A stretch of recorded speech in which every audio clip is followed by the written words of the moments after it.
காஷ்மீரிய விடுதலையை நம்ம ஆதரித்தால், அதற்கு ஆதரவாக பேசினால் நம்மை பிரிவினைவாதிகள் என்கிறார்கள். இதைவிட நமக்கு பெருமையான ஒன்று இருக்க வாய்ப்பில்லை. என் அன்பு சகோதரன் யாசின் மாலிக் சொன்னது போல, என்னை என் வீட்டு சிறையில் வைத்தீர்கள், என் நாட்டு மக்களை திறந்த வெளியில் சிறையில் தான் வைத்திருக்கிறீர்கள் என்று சொன்னார். நாம் குரல் வளை நெரிக்கப்பட்ட இனத்தின் பிள்ளைகளாக இருக்கிறோம் என்று பேசினார். நமது ஈழத் தாய் நிலத்தில் என்ன நிகழ்ந்ததோ அது நீண்ட காலமாக காஷ்மீரில் நிகழ்ந்து கொண்டிருக்கிறது, இப்போதும் நிகழ்கிறது.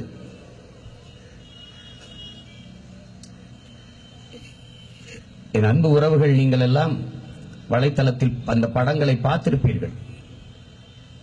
சிறு குழந்தை மண்டையில் சுற்றியலால் அடிப்பது, மூக்கை அறுப்பது, பெண்களின் உடையை பறிப்பது.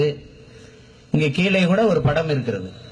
ஒரு ராணுவ வீரர் ஒரு சின்ன பையனுடைய கழுத்தை தன் பூட்ஸ் காலால் எப்படி நசுக்கி அவரை வதைக்கிறார் என்பது உங்களுக்கு தெரியுது. இப்ப இந்த பையன் பயங்கரவாதியா தீவிரவாதியானா யார்கிட்ட பதில் இருக்குது? அங்க ஒரு படம் இருக்குது. எல்லா குழந்தைகள் முகத்திலையும் காயம், ஆனா மேல டெரரிஸ்ட் ஒட்டி இருக்குது. இதை எப்படி பார்ப்பது? ஒரு இறந்து போறார், ஒருவர் இறந்து கிடக்கிறார். ஒரு ராணுவ வீரர் போய் வேகமா போய் கத்தி எடுத்து அவ்வளவு வன்மமாக குத்துகிறார். அவர் கண்ணை குத்துறார், முகத்துல குத்துறார், வயிறுல குத்துறார், குத்திக்கிட்டே இருக்கார். அதை ஒருவர் படம் எடுத்துக் கொண்டிருக்கிறார். அவர்கிட்ட இந்த கத்தியை காட்டி நல்லா எடு என்றது போல செய்கை காட்டி திருப்பி குத்துகிறார். ஒரு வேற்று நாட்டு ராணுவ வீரன், ஒரு எதிரி நாட்டு ராணுவ வீரன், அவன் இறந்து போனால் கூட அவனுக்கு மரியாதை செய்யணும். அவன் உடலை காலால் மிதிக்க கூடாது, அவனுக்கு மரியாதை செய்யணும் என்பதுதான் மரபு. ஆனால் சொந்த நாட்டு குடிமகனை அவன் இறந்து விட்ட பிறகு அவ்வளவு வன்மமாக குத்த வேண்டிய தாக்க வேண்டிய அவசியம் என்ன வருது? அப்படி என்றால் அந்த ராணுவ வீரனுடைய ஆள் மனதில் தேங்கி இருக்கிற, உறைந்து கிடக்கிற கொடூரமான மனநிலை, வன்மம் நமக்கு தெரிய வருது. இந்த ராணுவ வீரன் அந்த மக்களுக்கு என்ன பாதுகாப்பு கொடுப்பான் என்ற கேள்வியை நாம் ஒவ்வொருவரும் எழுப்பி பார்க்கணும். எந்நேரம் போகலாம், யாரையும் தூக்கிட்டு போகலாம், வன்புணர்வு செய்யலாம், கொலை செய்து போடலாம், கேள்வி கேட்க முடியாது. இதுவரை 92,390 பேரை கொலை செஞ்சிருக்கான். இதுவரை 10,000 பேருக்கு மேல பெண்களை கற்பழிச்சு கொலை செஞ்சிருக்கான். 22,000 பேருக்கு மேலாக அங்க விதவைகள் இருக்கிறார்கள். அப்ப லட்சக்கணக்கான குழந்தைகள் அங்க அனாதைகளாக்கப்பட்டிருக்கிறாங்க. இவ்வளவு நிகழ்ந்திருக்கு. ஆனாலும் அந்த மக்கள் இன்னும் உரிமைக்காக போராடி கொண்டிருக்கிறார்கள் என்றால் அதற்கான தேவையை நாம் ஆய்ந்து சிந்திக்கணும். பச்சிளம் குழந்தைகள் கற்களோடு போராட வருகிறார்கள் என்றால் அவர்களை அந்த நிலைக்கு தள்ளியது யார் என்பதை இவர்கள் யாருமே சிந்திக்கல. இவர்கள் நினைக்கிறார்கள் ஆயுதங்களை வச்சு அச்சுறுத்தி அடக்கி ஒடுக்கி அழித்து அவர்களை அடிமைப்படுத்தி விட முடியும் என்று. ஆயுதங்களை வைத்து நீங்கள் அச்சுறுத்தலாம், அடக்கலாம், ஆளலாம், ஆனால் மக்களின் இதயங்களை வெல்ல முடியாது. அதை புரிந்து கொள்ள வேண்டும். காஷ்மீர் அந்த மக்கள் இந்தியாவோடு இருப்பதா அல்லது சுதந்திர காஷ்மீராக வெளியேறுவதா என்பதை முடிவு செய்ய வேண்டிய உரிமை அந்த காஷ்மீரிய மக்களுக்கு தான் இருக்குது. இதைத்தான் நாங்களும் சொல்றோம். நாங்க சாகும்போது எல்லாரும் வேடிக்கை பார்த்து நின்றுட்டு இருந்தீங்க. எங்கள் குழந்தைகள் இது போல கொல்லப்பட்டார்கள், எங்கள் அக்கா தங்கைகள் இது போல வன்புணர்வு செய்யப்பட்டு கொலை செய்யப்பட்டார்கள். நாங்கள் செத்து விழும்போது கத்தணும், கதறணும், எவனும் கண்டுகொள்ளல. ஆனால் அதே மாதிரி சொந்த நாட்டு மக்கள், இந்த நாட்டு மக்கள், அவர்கள் இஸ்லாமியர்கள் என்பதற்காக அவர்கள் சாவை சகித்துக் கொள்ள வேண்டும் என்கிற தேவை இருக்கிறதா? இந்த நாட்டில் இந்துக்கென்ற ஒரு உயிர், கிறிஸ்தவருக்கு என்ற உயிர், இஸ்லாமியருக்கு என்ற உயிர், பௌத்தனுக்கு என்ற ஒரு உயிர், சீக்கியனுக்கு என்ற ஒரு உயிர் என்று இருக்கிறதா? அப்ப மனித கொலையை மதத்தின் பேரால் சகித்துக் கொள்வதா? இது எந்த வழியில் ஏற்பது என்பது புரியல. இங்கே சில பெரிய மேதைகள் விவாதிக்கும் போது அவர்கள் மட்டும் பண்டிட்டுகளை அடித்து விரட்டவில்லையா என்று சொல்கிறார்கள். அப்ப பண்டிட்டுகளை அன்று அடித்து விரட்டியதற்கு பழிக்கு பழி வாங்குகிறதா இந்திய ராணுவம், இந்திய அரசு? இப்போது நடக்கிற இந்த படுகொலைக்கு அதுதான் காரணமா? இந்த முசாஃபர் வாணி இறப்பதற்கு 2 நாட்களுக்கு முன்னாடி அவர் முகநூலில் பதிவிடுகிறார், பண்டிட் பெருமக்கள் எல்லாம் திருப்பி காஷ்மீருக்கு வாருங்கள், இது இஸ்லாமியர்களுக்கான பூமி மட்டுமல்ல, நம் எல்லாருக்குமான நாடு, வாருங்கள் வந்து குடியேறுங்கள் என்று சொல்றார். அப்ப பண்டிட்டுகள் எல்லாம் இங்கிருந்து போய்விட வேண்டும் என்கிற மனநிலை அவருக்கு இருந்தால், அவர்களுக்கு இருந்தால் ஏன் இது போல ஒரு பதிவை அவர் போடுகிறார்? பயங்கரவாதத்தை ஒழிக்க வேண்டும், தீவிரவாதத்தை ஒழிக்க வேண்டும் என்று சொல்லியே நம் இனம் மொத்தத்தையும் அழித்து முடிச்சான். இப்ப அது காஷ்மீர்ல நடக்குது. அந்த போர் நடந்து கொண்டு போர் முடிந்த பிறகு நாம் ஒரு பன்னாட்டு விசாரணையை கேட்கிறோம் ஈழத்துல. ஐநா பெருமன்றத்தில் அதுக்கான அழுத்தத்தை கொடுக்கிறோம். இங்க இருக்கிற ஐயா சுப்பிரமணியம் சாமி ராஜபக்சே சந்திச்சுட்டு நேரா அமெரிக்கா போகிறாரு. அமெரிக்கா போய் அமெரிக்க அதிபரை சந்திச்சு, நீங்க பன்னாட்டு விசாரணை கேட்காதீங்க, கேட்டீர்கள் என்றால் நீங்கள் ஈராக்கில் செய்ததற்கு பன்னாட்டு விசாரணை கேட்பார்கள், காஷ்மீரில் நடப்பதற்கு பன்னாட்டு விசாரணை கேட்பார்கள், இந்தியா இதை ஒருபோதும் ஏற்காது, அதனால் நீங்கள் ஈழத்திற்கு இலங்கைக்கு பன்னாட்டு விசாரணை கேட்காதீர்கள் என்று சொன்னதாக அவரே சொல்றார் பேட்டியில. நான் அப்படி சொல்லிட்டேன், அதனால அமெரிக்கா பன்னாட்டு விசாரணை கேட்காது என்று சொல்றார். அப்ப காஷ்மீரில் பன்னாட்டு விசாரணையை நீங்க கேட்பார்கள் என்றால், அப்ப ஈழத்திலும் ஈராக்கிலும் நடந்தது இங்கே காஷ்மீரில் நடந்து கொண்டிருக்கிறதா?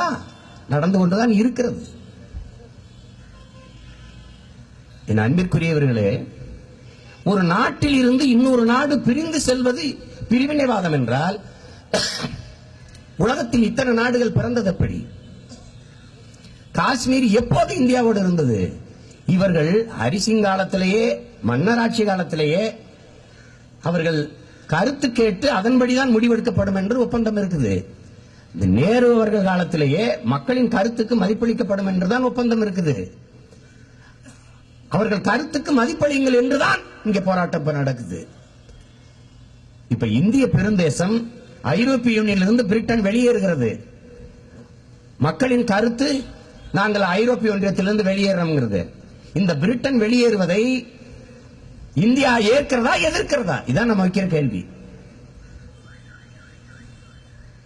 நீ இஸ்ரேல் பாலஸ்தீனத்து மேல குண்டு போட்டா கொந்தளிக்கிற, பாராளுமன்றத்தில் கத்துற, கதற, உடனே நிறுத்த சொல்ற. ஆனா உன் சொந்த நாட்டு மக்களை நீ குண்டு போட்டுக் கொள்றிய, இதை யாரா கேட்கறது? நாங்க தான் கேட்போம், வேற எவன் கேட்பான்?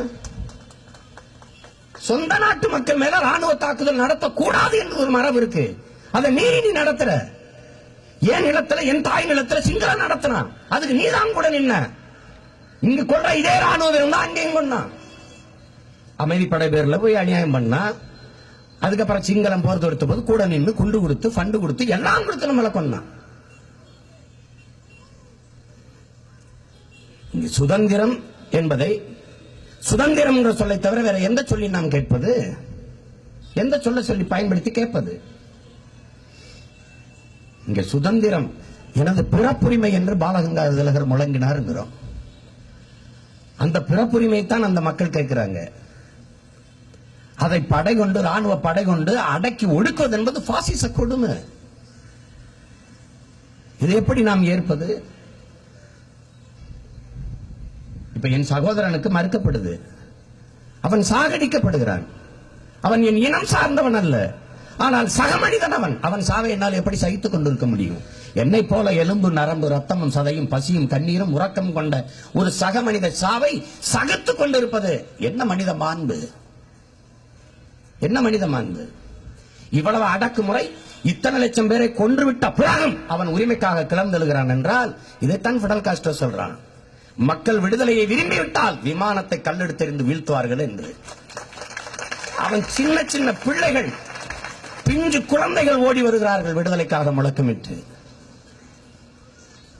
அதேதான் என்னுடைய நமது கூட்டத்தில் வந்து பேசின யாசின் மாலிக் சொன்னான், ஈழ விடுதலையை உன்னால் அழித்து விட்டால் நசிக்கி விட்டோம் என்று நினைத்துக் கொள்ளாதே.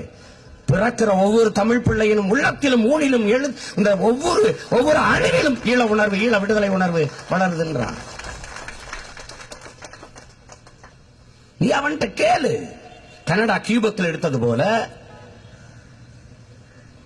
பிரிட்டன் ஸ்காட்லாந்து கேட்டது போல, ஐரோப்பிய யூனியன்ல இருந்து பிரிஞ்சு போவதா இணைந்து வாழ்வதா என்று பிரிட்டன் கருத்து கணிப்படுத்தது போல, காஷ்மீரிய மக்கள்கிட்ட கேள். அவன் இந்தியாவோடு இணைந்து வாழ்கிறோம் என்றால் பிறகு பேச்சென்ன இருக்கு? உனக்கு பூட்டான் நட்பு நாடா இருக்கலாம், சூடான் நட்பு நாடா இருக்கலாம், நேபாள நட்பு நாடா இருக்கலாம், இந்த ஈனப்பைய கூட்டம் வாழ்ற இலங்கை உனக்கு நட்பு நாடா இருக்கலாம், இந்த காஷ்மீர் உனக்கு பக்கத்து நாடா நட்பு நாடா இருக்கக்கூடாதா? இருக்கக்கூடாதா? பாகிஸ்தானோட பிரச்சனை. பாகிஸ்தானுக்கு எதிராக நீ பங்களாதேச பிரிக்கிற. அவன் மட்டும் சுதந்திரமா ஆளலாம், இவன் சுதந்திரமா ஆளக்கூடாதா? இது ஒரு சுதந்திர இந்தியாவா? மற்றவர்களின் சுதந்திரத்தை பறிப்பதுதான் சுதந்திரமா? சுதந்திரம் சொல்லிட்டீங்கன்னா ஒரு பயங்கரவாதம், பிரிவினைவாதம் ரெண்டு வந்துருது. ஒரு வீட்டில் வாழ்ற ஒரு பெண்ணு நீ கொத்தடிமை போல நடத்துவ. அவளை தூங்க விட மாட்ட, அவளை ஒரு நல்ல உடை உடுத்த விட மாட்ட, ஒழுங்கா உணவு கொடுக்க மாட்ட, கொடுமைப்படுத்துவ, சித்திரவதை செய்வ. ஆனால் அந்த வீட்டில இருந்து அவர் பிரிந்து போற உரிமையை கொடுக்க மாட்ட. புரட்சியாளர் லெனின் ஒரு வீட்டில் வாழ பிடிக்காத பெண் மனமுறிவு கேட்டு பிரிந்து செல்வது குடும்ப உறவையே சிதைக்கிறதுன்னு சொல்வது எப்படிப்பட்ட முட்டாள்தனமோ அப்படித்தான் ஒரு தேசிய இனம் பிரிந்து செல்ல விரும்புவதை பிரிவினைவாதம் என்று பேசுவதும் அதுபோல முட்டாள்தனம் என்று சொல்றாரு.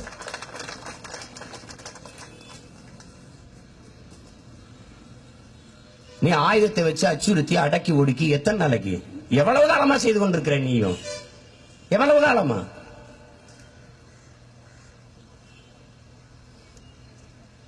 அது ஒரு குழந்தை, அந்த சரோ சகுருங்கிற பையன், அந்த சாரோ சகுருங்கிற பையன்கிட்ட போய் அந்த மருத்துவமனையில் படுத்திருக்க பிள்ளைகிட்ட கேட்குறாங்க, என்னப்பா நடந்துருச்சுன்னு. அவனுக்கு உடம்பு பூரா குண்டடிபட்டு இருக்கு, முகம் சிதைஞ்சிருக்கு, என்னப்பான்னு கேட்குறாங்க. இல்லை, யாரோ வீட்டுகளை பட்டாசு வெடிக்க வசதி இல்லாமல் தெருவில் வச்சு வெடிச்சுட்டாங்க, அது என் மேலே பட்டுருச்சு அப்படின்ட்டு. அது அவனை போல பல ஆயிரம் பேருக்கு பட்டிருக்குன்னு தெரியல அவனுக்கு. அவன் ஏதோ பட்டாசு வெடிச்சிருச்சுன்னு அந்த பிஞ்சு குழந்தை நினைச்சிட்டு இருக்கான். நீ அவன் விடுதலை கேட்கிறான், நீ கொடுக்காம போ. ஆனால் பயங்கரவாதிகள், தீவிரவாதிகள் என்று பழி சுமத்தி மொத்த மக்களையும், அப்பாவி மக்களை கொன்று குவிப்பதை பொறுத்து கொண்டு சகித்துக் கொண்டு இருக்க முடியாது. இது தொடர்ச்சியா நடக்குது. நேற்று நமக்கு நடந்தது, இன்னைக்கு காஷ்மீர்ல நடக்குது, நாளைக்கு நாகாலாந்தில் நடக்கலாம், நாளை மறுநாள் மணிப்பூர்ல நடக்கலாம், ஏன் இங்கேயும் கூட நடக்கலாம்.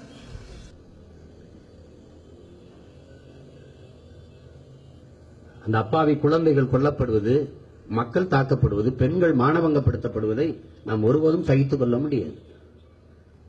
காஷ்மீரிய மக்களினுடைய உரிமை கோரிக்கை மிக நியாயமானது, அதை நாம மதிக்கிறோம். அதுக்கு எப்பவும் ஆதரவா நிற்போம்.